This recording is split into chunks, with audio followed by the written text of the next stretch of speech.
Hey, it's Mary Beth Shaw, and I'm almost live. I seriously say that with the vein of truth today because I stayed up really late last night reading a book. Have you ever done this? Oh my gosh. I was reading a book by Kate Morton, Morton, called The Homecoming. Really good book. Intrigue, good characters, kind of gothic, set in Australia. It had all the things for me. And I just told John, go ahead, go to bed. I'll be up later. And yeah, it was late. So, all right. I am going to do some experimental things today. And before I turn the camera, I want to tell you what prompted this. I recently took a class with Jeannie Barnes, who is a friend of mine, and she came here to St. Louis to do a class for some students of mine from Wisconsin. We were all talking about our desire to learn more about eco-dyeing, and she was gracious enough to come to my studio and teach us that. And it absolutely rocked my world. I loved it. I've since bought 2 books. I'm like all into it. But it's a pretty laborious process, I'll just have to say. And I'm not sure that I'm going to make it part of my regular thing, right? Just because it's a lot of work. You have to set up, you have to do it. To me, it would be a thing to do maybe a few times a year, gather some papers and save them. But anyway, I digress. So what she was doing, Jeannie was, and this is something I have talked about before, is she used manila folders for the dyeing. And they took to the dye, oh my gosh, in just an extraordinary way. So these are eco-dyed on manila folders, and I love it, as I said.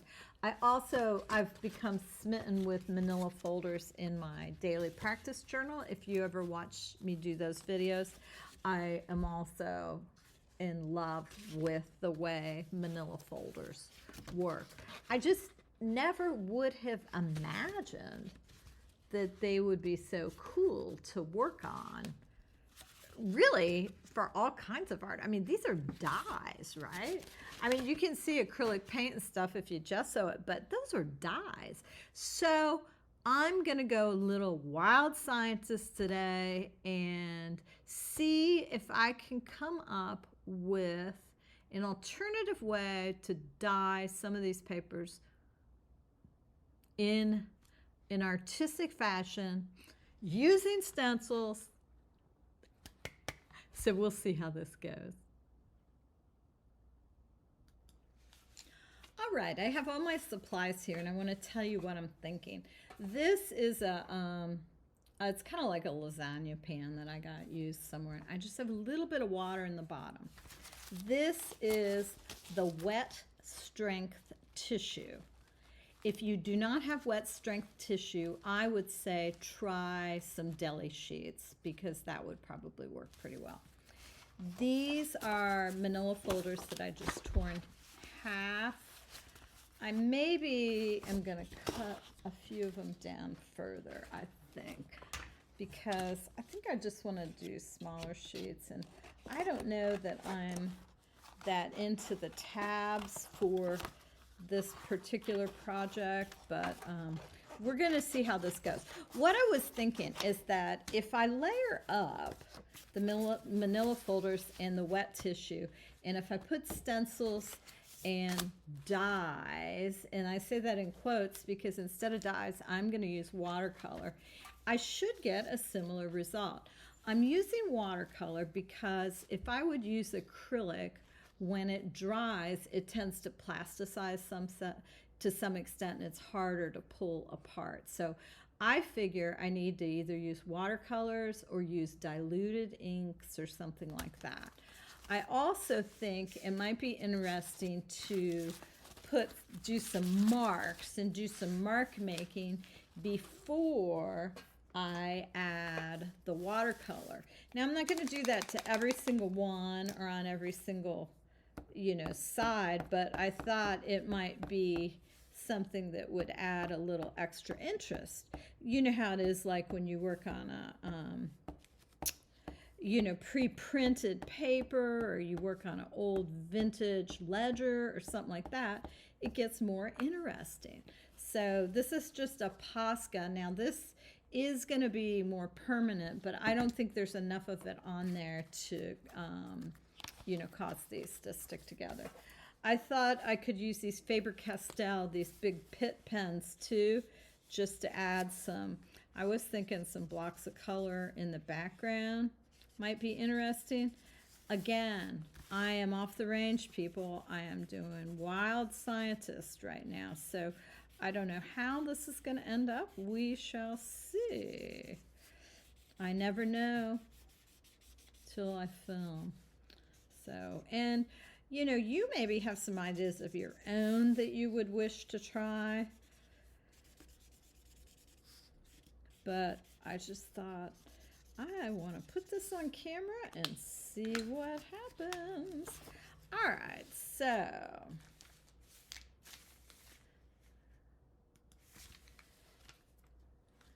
so I got these. I got the wet tissues, and what I thought I would do is go ahead and spritz it. This is my spray bottle, this ultra fine mister. This is a really nice thing to use if you want to just get that fine spray over top. You know, it's just the best. And I'm going to grab some watercolor now. I am not really paying much mind to color. Like purple and orange, maybe not the best choice together, but you know what? That's fine. This is a golden palette that I'm using here. And it is one that is, it's called their Intense color. It's 6 half pans and 6 empties. So this, it comes with those, and then I filled in these, and then I made my little thing. I have it in my Amazon shop. It's a very, very nice palette. It's got a bunch of interesting colors in it, and then you can fill in with some of your faves, which I think is a nice little advantage, right? So we will just see what comes up. Little hot pink, yeah. And then I have these graphite colors out here too.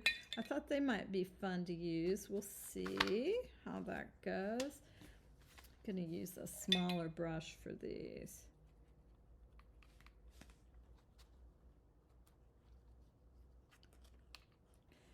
Get a little bit of grunge over here. Now, one thing I like when I put the stencil on, I want to point this out. I've got the stencil on here, so you have 2 edges.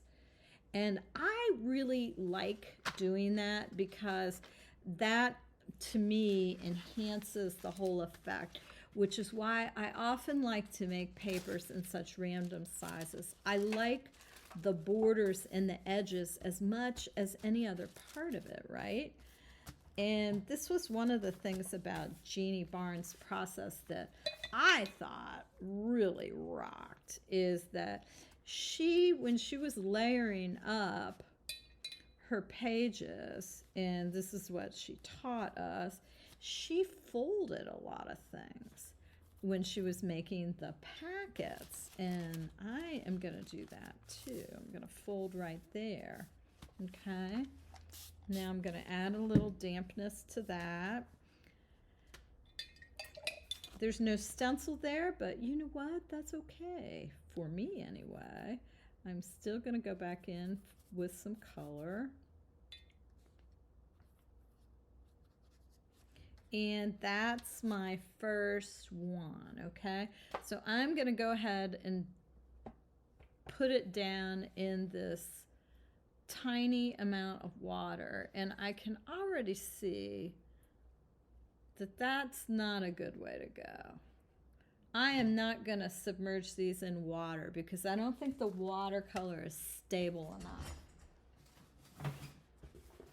So I'm going to move that out of the way, and I'm going to use one of these Teflon sheets to put it on that instead. All right, so we'll try this. We'll stack it on the Teflon sheet instead. I think this might add more stability to our process as far as the paint goes, and it will certainly add more stability or more, better result with our drying time. All right, so I thought I would get a Sharpie and use my left hand and just add some little mark making on here.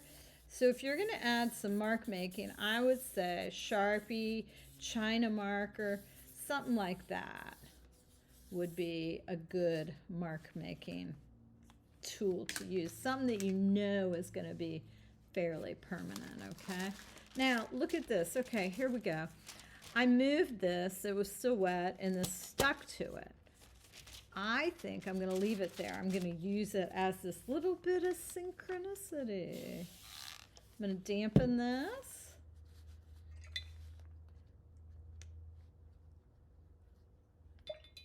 The thing about golden watercolors is that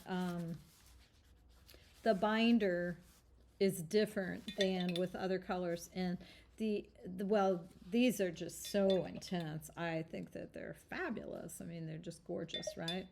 Who would not love these colors? Oh, especially that muddy yellow I'm mixing up right now, right?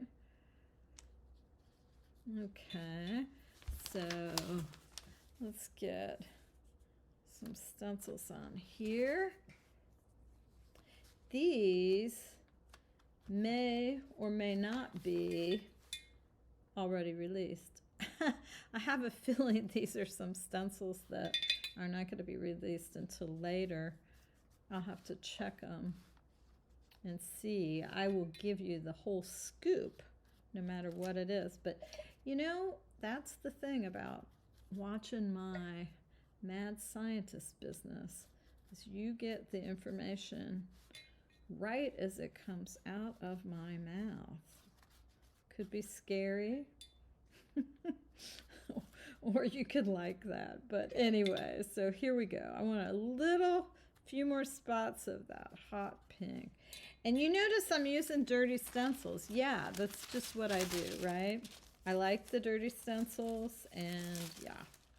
So I'm going to put another sheet of the wet tissue, the wet strength tissue on top. Add this, and let's look at an ink perhaps. Perhaps I will get a little bit of this Daler Rowney, this antelope color that I adore up here. Now I am going to put some water in with that because I don't want it to be too acrylic based, because it is an acrylic based ink. And I'm going to just add a few little snips. That's a lot more than little snips, isn't it? Fold these sides in. And stack her up, stack her up. Okay. And I'm just hitting that with my fingers to like kind of make sure they've got contact, okay?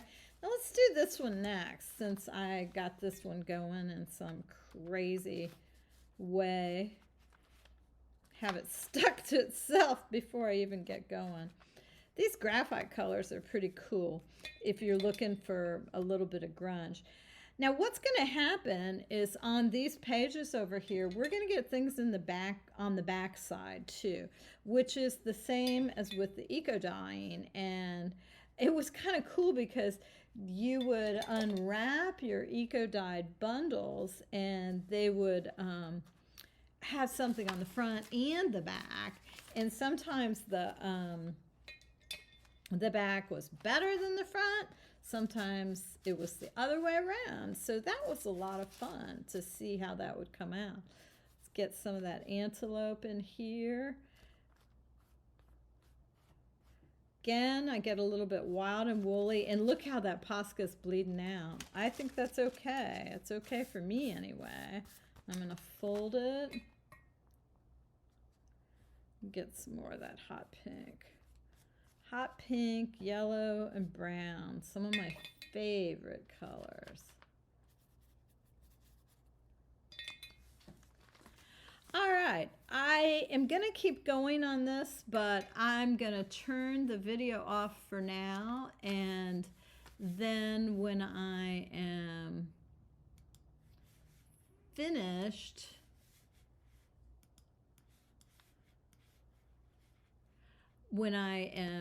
these are all, okay. Let me back up because I've apparently lost my ability to speak.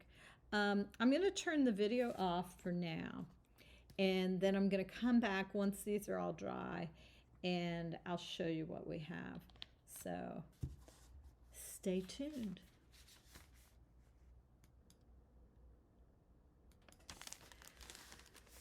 Okay, we are back. I don't know if they're dry or not. I am the world's most impatient person. I had them next to the heater to see if I could get them to dry quicker. I made another pile after I paused us up before, and so now I stacked it all up on top of each other. And let's see what we've got. I'm gonna look at the fronts and the backs. I dropped the pile accidentally, and I think that this may have actually, yeah, I think it was like that because this picked up some of that stencil. This is that wet tissue, so these are gonna be amazing in collage, just amazing. Here's what I like about when you fold it, and is you get these odd little linear bits and all around there. These picked up some colors.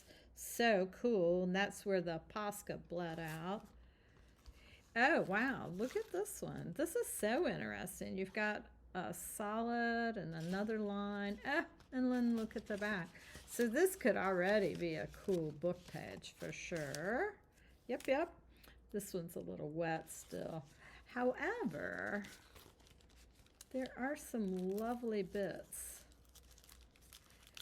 I would say, as far as the unfolding, just be delicate. I mean, you don't want to rip it. If you do, you do, but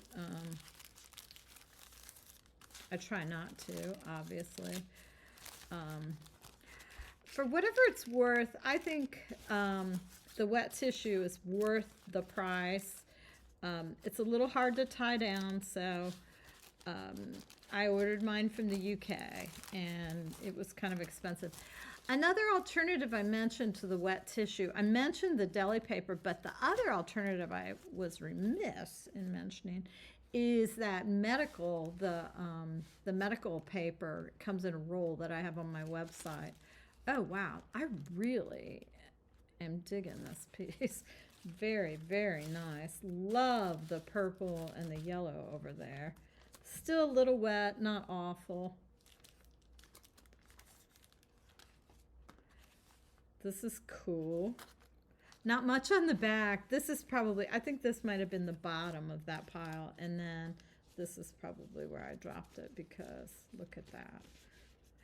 And you know what? This is not that interesting, but you can just save it and do something different with it. You can journal on it. You can do tons of things with it. So don't throw anything away.